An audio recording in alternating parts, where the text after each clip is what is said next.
I freaking love Gravity. I literally cannot get enough of it. Unfortunately for me though, earlier this week I received a letter from the United States government informing me that I've used up my monthly allotment of Gravity and that I'm being cut off. Oh, come on! So now I'm stuck on the ceiling, and since I can't walk downstairs, I suppose I have no choice but to try to get my Gravity fixed from the internet.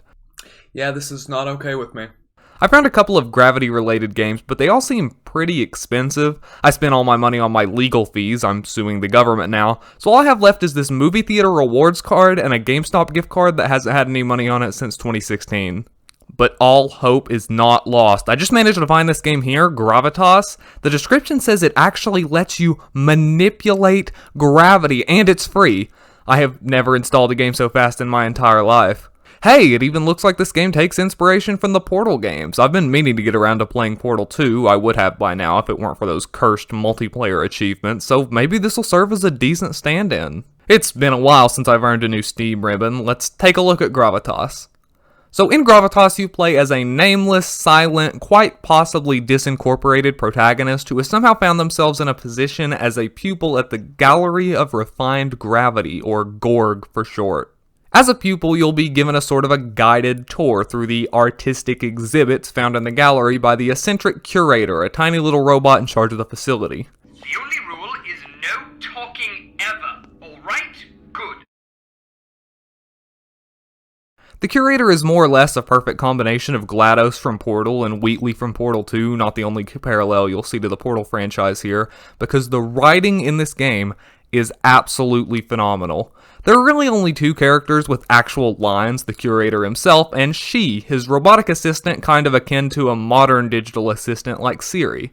She presents everything in this really overly enthusiastic tone of voice, but it's almost always really concerning information. It kind of takes the whole Portal-style humor even past FNAF territory by not only presenting these really worrying lines straight, but actually presenting them with enthusiastic pep. A GORG reminder. Broken glass is sharp. The curator is great as well. He has a surprisingly varied amount of dialogue based on what kind of choices you make. Keely, he likes to call you out every time you skip dialogue by running by him, even going so far as to call you out in one level for not understanding a joke in that level if you skip the context earlier on. It's a great addition to the writing. Gravitas also has a really nice atmosphere. Atmosphere might not necessarily be something that immediately pops into your mind when analyzing a game, but it can have a huge impact on your perception of the experience. The gallery is located on a space station, so all of the windows throughout the game display a starry night sky. The general aesthetic design of the exhibits, with the flat, bright colors and textures, kind of make you feel like you're exploring a trampoline park in the middle of the night. Like, it feels like this is a place that's normally full of people, but for one reason or another is now empty. So Gravitas is a puzzle game, the main gimmick of which is your ability to control gravity. You do this by using your Artistic Expression Enhancement Apparatus, or A for short, to create a beam of gravity that pulls an object in a single direction. They're basically the excursion funnels from Portal 2, except you can control where to place them and they can only move in one direction. These gravity beams can only be placed on certain surfaces, and you can only have one placed down at once. Most of the puzzles are cube-based. You'll need to move them around to physically access the exit. These puzzles start out relatively easy. The first one barely involves any cubes and is more or less just about moving around with the gravity beams, and of course progressively get more complicated. Some of the new mechanics introduced later on include lasers that you need to use the cubes to block, cubes that can actually have gravity beams placed on them, and glass which your cube needs to be traveling at a certain speed to break through. I absolutely love breaking this glass, by the way. It is so satisfying when you hit it just right and it completely shatters. Amazing. For me, the puzzles seem to hit just the right sweet spot when it comes to difficulty. They aren't so hard that you'll necessarily ever get stuck or feel tempted to use a guide, but they still require enough thought to actually make you feel accomplished when you beat them. Really, the only complaint I ever had was with Exhibit 4. At the very end of the level, you're supposed to put a fieldable cube in this glass box, but for some reason the collision was messed up, which caused me to spend way longer than I should have thinking this was intentional because that wasn't the right answer. After I figured it out though, and gave it a couple more tries, I got it done pretty quickly. You also need to redo this room a different way for an achievement, and I'm not going to lie, I had a bit of trouble getting everything timed out and lined up properly, but to be fair, the game does joke several times about how nobody ever does that room right and how unintuitive the answer is.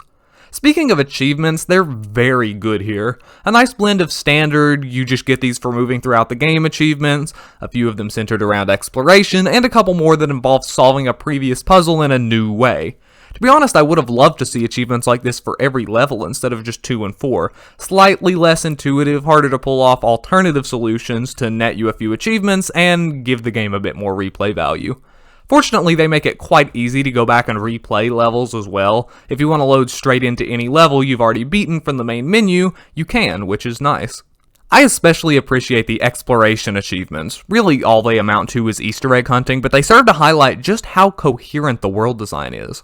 Gravitas actually offers a surprising amount of free exploration, and the Gork actually circles around to the lobby in a way that makes it feel like a real place. Towards the end of the game, you make what one might consider to be a very Portal-esque final escape, but the curator never really does anything to try to stop you. He can't even physically get to where you are, which I think just makes it that much better.